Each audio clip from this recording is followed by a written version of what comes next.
ನಮಸ್ಕಾರ ಸ್ನೇಹಿತರೆ. ನಮ್ಮ ಹಿಂದೂ ಧರ್ಮವು ಕೇವಲ ಪೂಜೆ, ವ್ರತ, ಉಪವಾಸಕ್ಕೆ ಮಾತ್ರ ಸೀಮಿತವಾಗಿಲ್ಲ. ಅದು ಮಾನವ ಜೀವನವನ್ನು ಸರಿದಾರಿಗೆ ತರುವ ಶಾಶ್ವತ ಜ್ಞಾನ ಸಂಗ್ರಹ. ಪುರಾಣಗಳು, ಇತಿಹಾಸಗಳು, ದೇವರ ಕಥೆಗಳು ಎಲ್ಲವೂ ನಮ್ಮ ಜೀವನದ ಪ್ರತಿಯೊಂದು ಹಂತಕ್ಕೂ ದಾರಿ ತೋರಿಸುತ್ತವೆ. ಇಂದು ನಾನು ಹೇಳಲಿರುವ ಈ ಕತೆ ಶ್ರೀ ಮಹಾವಿಷ್ಣುವಿನ ಮಹಿಮೆ, ಭಕ್ತಿಯ ಶಕ್ತಿ ಮತ್ತು ಭಗವಂತನು ಯಾವ ಕ್ಷಣದಲ್ಲಾದರೂ ಜೀವನವನ್ನು ಹೇಗೆ ಬದಲಾಯಿಸುತ್ತಾನೆ ಎಂಬುದಕ್ಕೆ ಜೀವಂತ ಉದಾಹರಣೆ. ಕತೆ ಶುರು ಮಾಡೋಕ್ಕೂ ಮುಂಚೆ ನೀವಿನ್ನೂ ನಮ್ಮ ಚಾನೆಲ್ ಅನ್ನು ಸಬ್ಸ್ಕ್ರೈಬ್ ಮಾಡ್ಕೊಂಡಿಲ್ಲ ಅಂದ್ರೆ ಖಂಡಿತ ಈಗಲೇ ಸಬ್ಸ್ಕ್ರೈಬ್ ಮಾಡ್ಕೊಳ್ಳಿ. ಹಾಗೆ ಈ ವಿಡಿಯೋ ಇಷ್ಟ ಆದ್ರೆ ಮರೀದೆ ಒಂದು ಲೈಕ್ ಕೊಡಿ. ಬಹಳ ವರ್ಷಗಳ ಹಿಂದೆ ಭಾರತ ದೇಶದ ಒಂದು ಸಣ್ಣ ಗ್ರಾಮದಲ್ಲಿ ಸುದರ್ಶನ ಎಂಬ ಒಬ್ಬ ವ್ಯಕ್ತಿ ವಾಸಿಸುತ್ತಿದ್ದ. ಅವನು ಶ್ರೀಮಂತನಾಗಿರಲಿಲ್ಲ, ಆದರೆ ಶ್ರಮಜೀವಿ.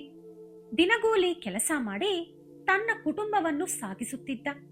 ಆದರೆ ಅವನ ಜೀವನದಲ್ಲಿ ಒಂದು ದೊಡ್ಡ ದುಃಖ ಇತ್ತು.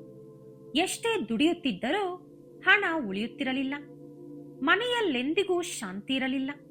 ಸಾಲ, ಅನಾರೋಗ್ಯ, ಮನಸ್ತಾಪ ಇವು ಅವನನ್ನು ಸಂಪೂರ್ಣವಾಗಿ ಕುಗ್ಗಿಸಿತ್ತು. ಒಂದು ದಿನ ಅವನು ತನ್ನ ಪತ್ನಿಗೆ ಹೇಳಿದನು, ನಾನು ದೇವರನ್ನು ನಂಬಿದ್ದೆ, ಪೂಜೆ ಮಾಡಿದ್ದೆ, ಆದರೆ ನನ್ನ ಜೀವನದಲ್ಲಿ ಸುಖ ಏಕಿಲ್ಲ. ಸುದರ್ಶನ ನಿಧಾನವಾಗಿ ದೇವರ ಮೇಲೆ ನಂಬಿಕೆ ಕಳೆದುಕೊಳ್ಳತೊಡಗಿದ. ದೇವರು ಇದ್ದರೆ ನನ್ನನ್ನೇಕೆ ಈ ರೀತಿ ಪರೀಕ್ಷಿಸುತ್ತಿದ್ದಾನೆ ಎಂದು ಮನಸ್ಸಿನಲ್ಲಿ ಪ್ರಶ್ನೆ ಹುಟ್ಟಿತು. ಒಂದು ದಿನ ತುಂಬಾ ಬೇಸತ್ತುಕೊಂಡು ಊರನ್ನು ಬಿಟ್ಟು ಹೊರಡುವ ನಿರ್ಧಾರ ಮಾಡಿದ. ಆ ರಾತ್ರಿ ಅವನು ಊರಿನ ಹೊರಗಿರುವಂತ ಹಳೆಯ ಶ್ರೀ ಮಹಾವಿಷ್ಣು ದೇವಸ್ಥಾನದ ಮುಂದೆ ಕುಳಿತಿದ್ದ.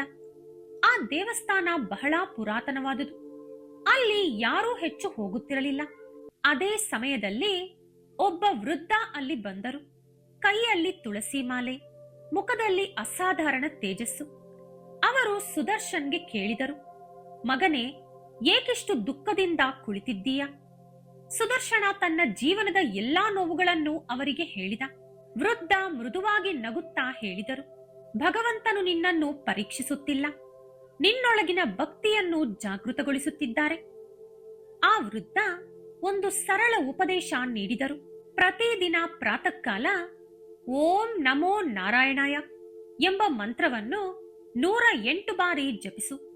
ತುಳಸಿಗೆ ನೀರು ಅರ್ಪಿಸು. ಫಲದ ಆಸೆಯಿಲ್ಲದೆ ಭಕ್ತಿ ಮಾಡು. ಇದನ್ನು ಹೇಳಿ ಆ ವೃದ್ಧ ಅಲ್ಲಿಂದ ಹೊರಟು ಹೋದರು. ಆದರೆ ಆಶ್ಚರ್ಯ ಏನಂದ್ರೆ, ಅವರು ಹೊರಟ ದಿಕ್ಕಿನಲ್ಲಿ ಯಾರೂ ಕಾಣಲಿಲ್ಲ. ಮರುದಿನದಿಂದ ಸುದರ್ಶನ ಆ ಉಪದೇಶವನ್ನು ಪಾಲಿಸತೊಡಗಿದ. ಮೊದಲ ದಿನ ಏನೂ ಬದಲಾವಣೆ ಇಲ್ಲ. ಎರಡನೇ ದಿನ ಮನಸ್ಸಿಗೆ ಸ್ವಲ್ಪ ಶಾಂತಿ. ಒಂದು ವಾರದ ನಂತರ ಅವನೊಳಗಿನ ಭಯ ಕಡಿಮೆಯಾಯಿತು. ಒಂದು ತಿಂಗಳ ನಂತರ ಅಚ್ಚರಿಯ ಘಟನೆ ನಡೆಯಿತು. ಒಂದು ದಿನ ಸುದರ್ಶನನಿಗೆ ಒಂದು ಕೆಲಸದ ಅವಕಾಶ ಸಿಕ್ಕಿತು. ಅದು ಅವನ ಜೀವನವನ್ನೇ ಬದಲಾಯಿಸುವ ಕೆಲಸ. ಅವನು ಸಾಲ ತೀರಿಸಿಕೊಳ್ಳಲಾರಂಭಿಸಿದ. ಮನೆಯಲ್ಲಿದ್ದ ರೋಗಗಳು ಕಡಿಮೆಯಾದವು. ಪತ್ನಿಯ ಮುಖದಲ್ಲಿ ಮತ್ತೆ ನಗು ಕಾಣಿಸಿತು. ಒಂದು ರಾತ್ರಿ ಅವನಿಗೆ ಕನಸಿನಲ್ಲಿ ಶ್ರೀ ಮಹಾವಿಷ್ಣು ದರ್ಶನ ಕೊಟ್ಟರು. ಈ ರೀತಿ ಹೇಳಿದರು, ಭಕ್ತಿ ಅಂದರೆ ಬೇಡಿಕೆಯಲ್ಲ, ನಂಬಿಕೆ. ನೀನದನ್ನು ತೋರಿಸಿದೆ, ಆದ್ದರಿಂದಲೇ ನನ್ನ ದರ್ಶನ ನಿನಗೆ ಸಿಕ್ಕಿತು ಅಂದರು. ಸುದರ್ಶನನಿಗೆ ಆ ದಿನ ತಿಳಿಯಿತು, ದೇವರು ನಮ್ಮ ಕಷ್ಟದ ಸಮಯದಲ್ಲಿ ಮೌನವಾಗಿರುವಂತೆ ಕಾಣಬಹುದು, ಆದರೆ ಆತ ನಮ್ಮನ್ನು ಕೈ ಬಿಡುವುದಿಲ್ಲ. ನಾವು ನಂಬಿಕೆ ಕಳೆದುಕೊಂಡ ಕ್ಷಣದಲ್ಲೇ ಭಗವಂತನು ನಮ್ಮ ಹತ್ತಿರವಾಗುತ್ತಾರೆ. ಈ ಕಥೆಯಿಂದ ನಾವು ಕಲಿಯಬೇಕಾದ ಪಾಠ, ದೇವರನ್ನು ಫಲಕ್ಕಾಗಿ ಬೇಡಿಕೊಳ್ಳಬಾರದು. ಭಕ್ತಿ ಅಂದರೆ ವ್ಯವಹಾರ ಅಲ್ಲ. ತಾಳ್ಮೆ ಮತ್ತು ನಂಬಿಕೆ ಇದ್ದರೆ ಜೀವನ ಬದಲಾಗುತ್ತದೆ. ಶ್ರೀ ಮಹಾವಿಷ್ಣುವಿನ ನಾಮಸ್ಮರಣೆ ಮಹಾಶಕ್ತಿ ಕೊಡುತ್ತದೆ. ನೀವಿಂದು ಯಾವುದೋ ಸಂಕಷ್ಟದಲ್ಲಿದ್ದರೆ ಈ ಕಥೆಯನ್ನು ಒಂದು ಸಂಕೇತವೆಂದು ಭಾವಿಸಿ. ಭಗವಂತನು ನಿಮ್ಮ ಜೀವನವನ್ನು ಗಮನಿಸುತ್ತಿದ್ದಾರೆ. ಸರಿಯಾದ ಸಮಯ ಬಂದಾಗ ನಿಮ್ಮ ಜೀವನದಲ್ಲೂ ಅದ್ಭುತ ನಡೆಯುತ್ತದೆ. ಓಂ ನಮೋ ನಾರಾಯಣಾಯ. ಈ ವಿಡಿಯೋ ಇಷ್ಟ ಆದ್ರೆ ಲೈಕ್ ಮಾಡಿ, ಶೇರ್ ಮಾಡಿ. ಇಂಥ ಹೆಚ್ಚಿನ ಉತ್ತಮ ಕಥೆಗಳಿಗಾಗಿ ತಪ್ಪದೆ ನಮ್ಮ ಚಾನೆಲ್ ಅನ್ನು ಸಬ್ಸ್ಕ್ರೈಬ್ ಮಾಡಿಕೊಳ್ಳಿ. ಮತ್ತೊಂದು ವಿಡಿಯೋದೊಂದಿಗೆ ಪುನಃ ಭೇಟಿಯಾಗೋಣ. ಧನ್ಯವಾದಗಳು.